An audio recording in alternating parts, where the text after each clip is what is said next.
Morning. आज हम आपको क्लास 10th के लिए रासायनिक अभिक्रिया के प्रकार को लेकर आए हैं। रासायनिक अभिक्रिया विभिन्न प्रकार की होती हैं। यद्यपि ये परस्पर भिन्न होती हैं, परंतु एक अभिक्रिया किसी एक विशिष्ट गुण के आधार पर कुछ अन्य अभिक्रियाओं को समानता दर्शा सकती हैं। इस गुण के आधार पर रासायनिक अभिक्रियाएं निम्न प्रकार की होती हैं। पहला जो होता है वो होता है संयोजन अभिक्रिया। संयोजन अभिक्रिया दो शब्दों से मिलकर बना है, सन प्लस योजन। सन प्लस योजन। संयोजन अभिक्रिया दो प्रकार के अभिक्रियाओं से मिलकर, दो शब्दों से मिलकर बना हुआ है। पहला है आपका सं, दूसरा है योजन। योजन माने होता है जोड़ना, यानी कि दो से अधिक अभिकारक पदार्थों को आपस में जोड़ने की प्रक्रिया संयोजन कहलाती है। संयोजन अभिक्रिया में देखिएगा, वह रासायनिक अभिक्रिया जिसमें दो या दो से अधिक पदार्थ संयोग करके एकल उत्पाद का निर्माण करती है, संयोजन अभिक्रिया कहलाती है।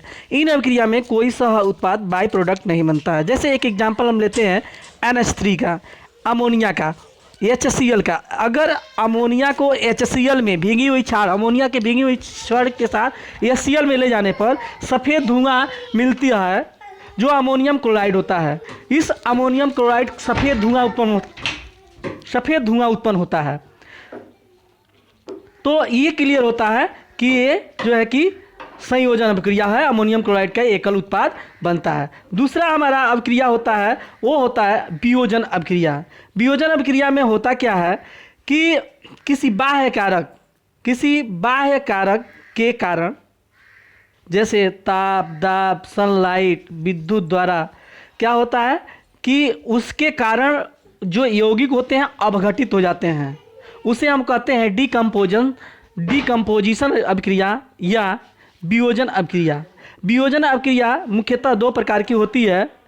पहला होता है ऊष्मीय विघटन अभिक्रिया। ऊष्मीय अपघटन अभिक्रिया वह रासायनिक अभिक्रिया जिसमें यौगिक ऊष्मा के द्वारा या दो से अधिक तरल पदार्थों में अपघटित हो जाता है। एक्चुअली इसमें क्या है, ऊष्मा के द्वारा। देखिए यहाँ कैल्शियम कार्बोनेट है, ऊष्मा के कारण CaO और CO2 में कन्वर्ट हो जाता है, यानी कि कैल्शियम ऑक्साइड और कार्बन डाइऑक्साइड में कन्वर्ट हो जाता है। ऐसे अभिक्रिया को कहते हैं हम लोग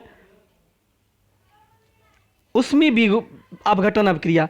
दूसरा जो प्रकार का होता है वो प्रकाश अपघटन कहलाता है, फोटोलिसिस कहलाता है। प्रकाश अपघटन में जब वियोजन अभिक्रिया सूर्य के प्रकाश द्वारा होता है, जैसे यहाँ देखिए AgCl है, सिल्वर क्लोराइड है, सूर्य के प्रकाश में Ag और Cl2 में कन्वर्ट हो जाता है। ऐसे अभिक्रिया को कहते हैं हम लोग प्रकाश अपघटन अभिक्रिया। अगला अगर हम बात करें विद्युत अपघटन अभिक्रिया, ध्यान दीजिएगा, विद्युत अपघटन अभिक्रिया यानी कि तीन प्रकार का होता है वियोजन अभिक्रिया। पहला कौन होता है हमारा ऊष्मीय विघटन, दूसरा प्रकाश अपघटन और तीसरा होता है विद्युत अपघटन। इसमें क्या होता है, जब किसी यौगिक के जलीय विलयन में विद्युत प्रवाहित किया जाए या दो से अधिक सरल पदार्थों में अपघटित हो जाता है, विद्युत अपघटन कहलाता है।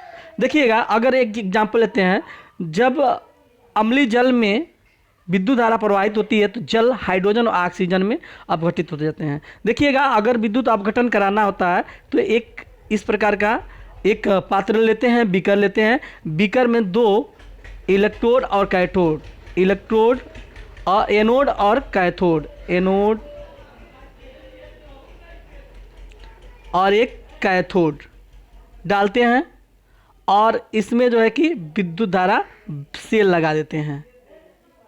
सेल लगाने से आपका क्या होता है, यहाँ जो पदार्थ होते हैं टूट जाते हैं। जैसे आज एक अच्छा सा एग्जांपल है 2H2O का, पानी का विद्युत अपघटन कराओगे तो हाइड्रोजन कैथोड पर, हाइड्रोजन कहाँ आएगा, कैथोड पर, और ऑक्सीजन एनोड पे प्राप्त होगा। उसी तरह अगर हम KCl का लिखें, पोटेशियम क्लोराइड का विद्युत अपघटन कराएं तो कैथोड पे पोटेशियम और एनोड पर क्लोरीन प्राप्त होगा। तो ये रहा विद्युत अपघटन। अगला अगर हम अभिक्रिया की बात करें तो अगला अगर अभिक्रिया होगा विस्थापन अभिक्रिया या प्रतिस्थापन अभिक्रिया। इसे इंग्लिश में कहते हैं डिस्प्लेसमेंट और सब्स्टिट्यूशन रिएक्शन। वह रासायनिक अभिक्रिया जिसमें अधिक क्रियाशील तत्व कम क्रियाशील तत्व के यौगिक से उस तत्व के प्रमाण को विस्थापित कर स्वयं का उसका स्थान कर लेता है, प्रतिस्थापन अपक्रिया कहलाता है। यह अपक्रिया दो प्रकार की होती है। पहला जो प्रकार होता है वो होता है एकल विस्थापन, सिंगल सब्स्टिट्यूशन रिएक्शन। इसमें क्या होता है, कोई पदार्थ अकेले ही ट्रांसफर होती है। अब चूंकि इसका हम लोग परिभाषा पढ़ ही लिए हैं। परिभाषा क्या पढ़े हैं कि जब अधिक क्रियाशील तत्व कम क्रियाशील वाले यौगिक से विस्थापित कर देते हैं तो कोई एक विस्थापित तो एकल विस्थापन कहलाता है। जैसे एग्जाम्पल देखते हैं, Fe है, Fe कॉपर सल्फेट विलयन में डालने पर, लोहा कॉपर सल्फेट के विलयन में डालने पर लोहे के कील पर सफेद भूरा रंग का पदार्थ जम जाता है जो फेरस सल्फेट बनाता है। अर्थात इसमें Fe क्या किया, कॉपर को विस्थापित कर दिया, अपने आयरन सल्फेट बन गया। दूसरा एग्जाम्पल देखेंगे, जिंक को कॉपर सल्फेट के विलयन में डालेंगे तो जिंक क्या करेगा, कॉपर को विस्थापित करके जिंक सल्फेट और कॉपर का निर्माण करा देगा। यानी कि हम लोग यहाँ देखें कि जो तत्व हैं वो क्या कर रहे हैं, अधिक क्रियाशील तत्व कम क्रियाशील तत्व को विस्थापित कर दे रहे हैं सिंगल एकल विस्थापन में। अगला अगर हम बात करें, अगला की उभय अपघटन अपक्रिया। विस्थापन अपक्रिया में क्या, उभय अपक्रिया, वे रासायनिक अपक्रिया जिनमें अभिकारक यौगिकों के आयनों अथवा मूलकों के परस्पर विनिमय द्वारा नए उत्पाद बनते हैं, उभय अपघटन कराते हैं। इस अपक्रिया को द्विविस्थापन डबल डिकम्पोजमेंट भी कहते हैं। जैसे देखिए यहाँ सोडियम सल्फेट है, बेरियम क्लोराइड के साथ अपक्रिया किया तो क्या बनाया, बेरियम सल्फेट। और फिर देखिएगा यहाँ NaCl का निर्माण किया। यहाँ आप देख रहे हो सोडियम सल्फेट के साथ था, यहाँ सोडियम क्लोराइड के साथ हो गया, ये बेरियम क्लोराइड के साथ था, यहाँ सल्फेट के साथ, यानी कि डबल डिकम्पोजिशन हुआ, दोनों तत्व आपस में बदल गए। यहाँ क्या हुआ, डबल डिकम्पोजिशन हुआ। डबल डिकम्पोजिशन में क्या हुआ, दो आयन रहेंगे, एक प्लस आयन एक माइनस आयन। प्लस माइनस आयनों का क्या हो जाएगा, अदला बदली हो जाएगा। ऐसे अपक्रिया को कहते हैं उपघटन अपक्रिया। अगला जो अपक्रिया इसी में होगा हमारा ऊष्माक्षेपी ऑस्मोसिस अपक्रिया। देखिएगा सामान्यतः रासायनिक अभिक्रिया ऊष्मा परिवर्तन के साथ संपन्न होती हैं। ऊष्मा परिवर्तन के आधार पर रासायनिक अभिक्रिया निम्नलिखित दो प्रकार के होते हैं, यानी कि दो प्रकार के होते हैं, ऊष्माक्षेपी और ऊष्मा के आधार परिवर्तन के आधार पर ऊष्माक्षेपी और ऊष्माशेषी दो प्रकार के होते हैं। ठीक है, आप देखेंगे ऊष्मा, पहले हम लोग तो बात करते हैं चूंकि ऊष्माक्षेपी अपक्रिया का, ऊष्माक्षेपी एक्जोथर्मिक। एक्जो माने बाहर, देखिएगा एक्जो माने होता है बाहर, यानी कि ऐसी अपक्रिया, चूंकि ये ऊष्मा के आधार पर दिखा रहे हैं, ऐसी रासायनिक अपक्रिया जिसमें ऊष्मा निर्मुक्त होती है, बाहर निकलती है, ऊष्माक्षेपी अपक्रिया कहलाती है।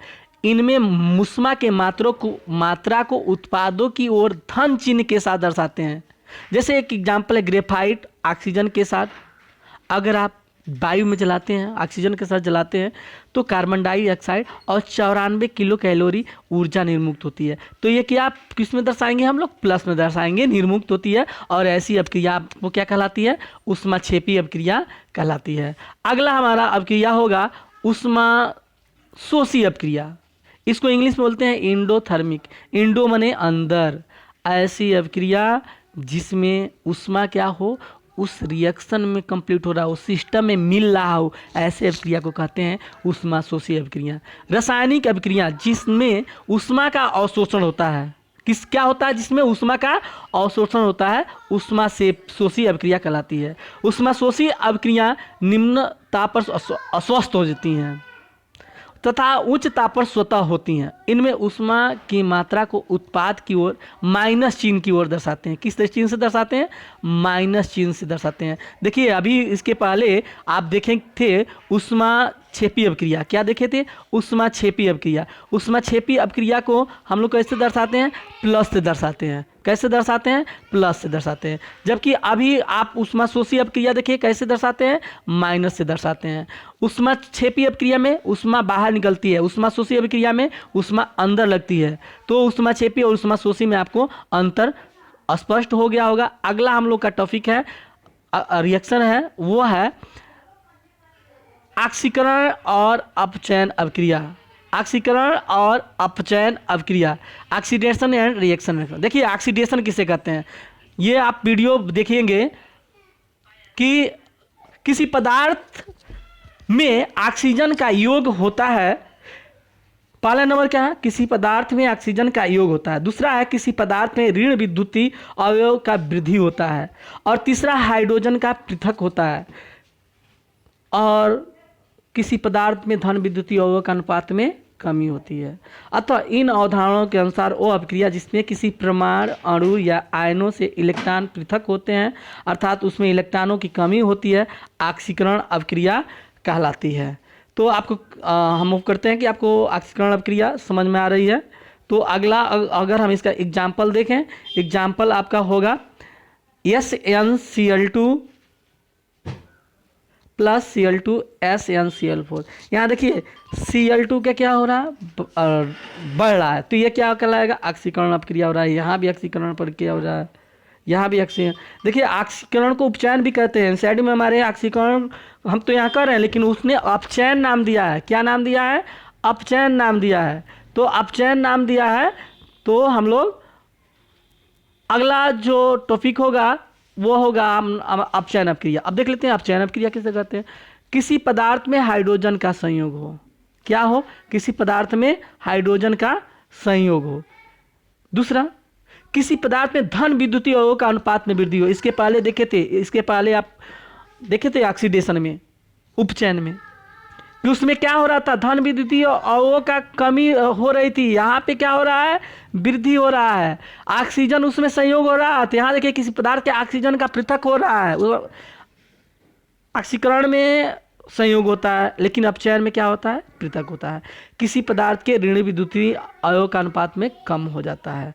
हम दूसरे शब्दों में कह सकते हैं वो अभिक्रिया जिसमें परमाणु अणु आयन इलेक्ट्रॉनों के ग्रहण करता है, अर्थात इलेक्ट्रॉनों की वृद्धि होती है, अपचयन अभिक्रिया कहलाती है। इसमें देखें CaCl2 Cu plus CuCl2 ZnC plus ZnCO 2FeCl3 H2S 2FeCl2 NaCl N plus N।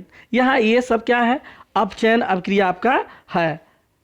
तो अगला हम लोग थोड़ा बात करते हैं ऑक्सीकारक तथा अपचायक, ऑक्साइडिंग एंड रिड्यूसिंग एजेंट। किसी अभिक्रिया में पदार्थों में ऑक्सीकृत या अपचित होने की प्रकृति के आधार पर पदार्थों को दो भागों में ऑक्सीकारक तथा अपचायक रूप में वर्गीकृत किया जा सकता है। ऑक्सीकारक किसे कहते हैं, ऑक्साइडिंग एजेंट किसे कहते हैं, वह पदार्थ जो अन्य पदार्थों का ऑक्सीकरण करते हैं या रासायनिक अभिक्रिया में स्वयं अपचयित हो जाते हैं, ऑक्सीकारक कहलाते हैं। यहाँ देखिएगा 2KBrCl2 2KClBr2, यहाँ Cl2 ऑक्सीकारक है जिसके द्वारा KBr और Br2 में ऑक्सीकृत हो रहा है। Oxygen, ozone, hydrogen peroxide, potassium permanganate, potassium dichromate आदि ऑक्सीकारकों के कुछ उदाहरण हैं। दूसरे शब्दों में हम कह सकते हैं किसी रासायनिक अभिक्रिया में जिस पदार्थ का अपचयन होता है उसे ऑक्सीकारक कहते हैं, अर्थात वह पदार्थ जो अभिक्रिया में इलेक्ट्रॉन ग्रहण करता है ऑक्सीकारक कहलाता है। यहाँ देखिएगा Cl2Cl-, Cl2 क्या कर रहा है, यहाँ Cl2 क्या कर रहा है, इलेक्ट्रॉन ग्रहण कर रहा है, इसीलिए Cl2 का क्या हो रहा है, अपचयन। Cl2 दो इलेक्ट्रॉन ग्रहण कर रहा है, इसलिए क्लोरीन क्या है, ऑक्सीकारक है। आपने देखा। अगला जो है हम लोग पढ़ेंगे अपचायक। अपचायक क्या होता है, अभी अपने ऑक्सीकारक वे पदार्थ जो अन्य पदार्थों का अपचयन करते हैं एवं रासायनिक अभिक्रियाओं में स्वयं ऑक्सीकृत हो जाते हैं, अपचायक कहलाते हैं। वे पदार्थ जो अन्य पदार्थों का अपचयन करते हैं एवं रासायनिक अभिक्रियाओं में स्वयं ऑक्सीकृत हो जाते हैं, अपचायक कहलाते हैं। यहाँ देखिएगा HCl mercury chloride, stainless chloride HCl2 SnCl2 से अभिक्रिया करके HgCl2 और SnCl4 बना रहा है। यह SnCl2 अपचायक है क्योंकि स्टेनलेस क्लोराइड CnCl2 का स्टेनिक क्लोराइड SnSl4 में ऑक्सीकरण एवं मर्क्यूरी क्लोराइड HCgCl2 का SgCl अपचयन हो रहा है। Hydrogen sulphur dioxide, carbon monoxide, carbon hydrogen oxide आदि कुछ सामान्य अपचारक हैं। दूसरे शब्दों में हम कह सकते हैं किसी रासायनिक अभिक्रिया में जिस पदार्थ का ऑक्सीकरण होता है उसे अपचायक पदार्थ कहते हैं। अर्थात अपचायक वो पदार्थ है जो किसी अभिक्रिया में इलेक्ट्रॉन त्यागता है। यहाँ देखेंगे 2Fe3 प्लस 2I, यहाँ 2 इलेक्ट्रॉन ऑक्सीकरण क्या कर रहा है, 2 इलेक्ट्रॉन आयोडीन जो है कि इलेक्ट्रॉन त्याग रहा है, अर्थात I माइनस 2 इलेक्ट्रॉन त्यागा कर I2 बनाता था आयोडाइड आयन, आयोडीन में ऑक्सीकरण हो रहा है, इसलिए I माइनस क्या है, अपचायक है। अगला हम लोग थोड़ा एक और रिएक्शन आता है, ऑक्सीकरण अपचयन अभिक्रिया, ऑक्सीकरण अपचयन अभिक्रिया, इसे रेडॉक्स अभिक्रिया कहते हैं। प्रायः ऑक्सीकरण तथा अपचयन अभिक्रिया साथ साथ घटित होती हैं तथा एक दूसरे के पूरक होती हैं। अर्थात यदि किसी अभिक्रिया में एक पदार्थ का ऑक्सीकरण होता है तो किसी अन्य पदार्थ का अपचयन भी अवश्य होगा। ऐसी अभिक्रिया जिसमें ऑक्सीकरण अपचयन प्रक्रम एक साथ एक समय घटित होती है ऑक्सीकरण अपचयन अभिक्रिया या अपचय अभिक्रिया या रेडॉक्स अभिक्रिया कहलाती है। देखिएगा, इलेक्ट्रॉनिक सिद्धांत के आधार पर वह रासायनिक अभिक्रिया जिसमें एक पदार्थ इलेक्ट्रॉन का ह्रास दूसरे पदार्थ का इलेक्ट्रॉन का ग्रहण साथ साथ होता है रेडॉक्स अभिक्रिया कहलाता है। रेडॉक्स अभिक्रिया में इलेक्ट्रॉनों की संख्या परिवर्तित होती है। उदाहरण डीएनएल सेल का हम ले लेते हैं एक अभिक्रिया, जैसे जेडीएन zinc copper sulphate zinc sulphate. Anode पे क्या हो रहा है, जेडीएन देखेंगे, जेडीएन प्लस 2 इलेक्ट्रॉन निकाला, कैथोड पे कापर 2 प्लस 2 कापर ग्रहण कर रहा है, ऐसे रेडॉक्स अभिक्रिया कहलाती है। तो ऐसे अभिक्रिया को हम लोग ऑक्सीकरण अपचयन रेडॉक्स अभिक्रिया कहते हैं। अगला हम थोड़ा लेके चलते हैं ऑक्सीकरण अभिक्रियाओं को दैनिक जीवन में प्रभाव, effect of oxidation in every wide in life. ऑक्सीकरण अभिक्रिया दैनिक जीवन में निम्नलिखित प्रभाव पड़ते हैं, देखेंगे। पहला है संक्षारण, कोरिजन।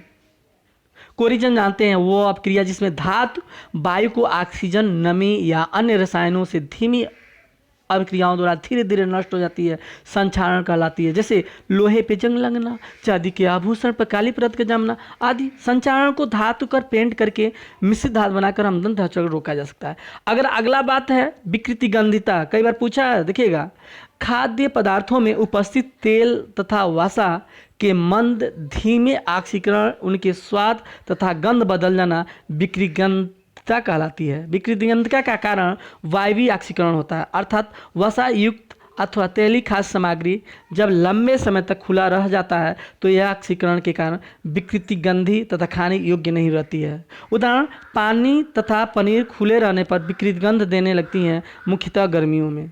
विकृतिगंधिका को निम्न विधियों से रोका जा सकता है, देखेंगे। पहले नंबर, आप खाद्य पदार्थों को वायुरोधी पात्रों में रखिए। दूसरा, निम्न ताप पर पके हुए खाने को प्रशीतन कीजिए। खाद्य पदार्थ जैसे आलू, चिप्स इत्यादि को पैकिंग में ऑक्सीजन को हटाकर उनके स्थान पर नाइट्रोजन गैस भर दीजिए। खाद्य पदार्थ तथा पके हुए भोजन को सीधे सूर्य के प्रकाश के संपर्क में बचाकर प्रति ऑक्सीकारक जैसे BHA ब्यूटिलीकृत हाइड्रॉक्सी BHA देखेंगे, ब्यूटालीकृत हाइड्रॉक्सी एनिसाल तथा BHT ब्यूटालीकृत हाइड्रॉक्सी टाइलून से आप क्या कर सकते हैं, विकृतिगंधिता को आप समाप्त कर सकते हैं। थैंक यू, इतना आज के लिए काफ़ी है। अगले वीडियो के लिए हम लोग दूसरे चैप्टर से पहले चैप्टर के सारे क्वेश्चन को सॉल्व किया जाएगा ताकि हमें बोर्ड में कोई दिक्कत न आए। Thank you.